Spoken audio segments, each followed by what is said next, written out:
আসসালামু আলাইকুম। আজকে এক রোগী আসছে আমার কাছে। একটা বালিশের ভিতর ছিল, আরেকটা জোর করে বলে তাকে হাতে পরানো হয়েছে।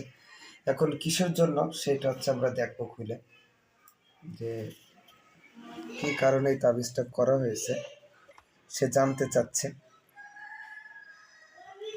আসলে এখন বর্তমানেও এই তাবিজ তোমার প্রচুর পরিমাণে বেড়ে গেছে মানুষকে ক্ষতি করার জন্য।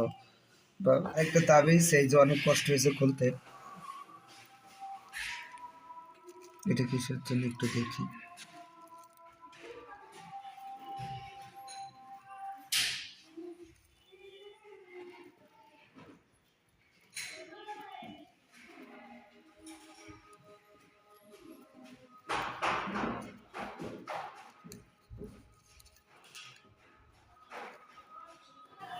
এটা বেশিরভাগ সম্ভবত মনে হচ্ছে যে কারো বর্ষের ভিতর থাকার জন্য এই তদবিরটা করা হয়েছে।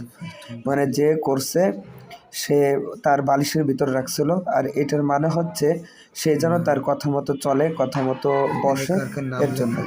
যাক, পরে আমি কাটাই দিছি, সবকিছু ঠিকঠাক করে দিছি। আল্লাহ তাআলা মাফ করুন।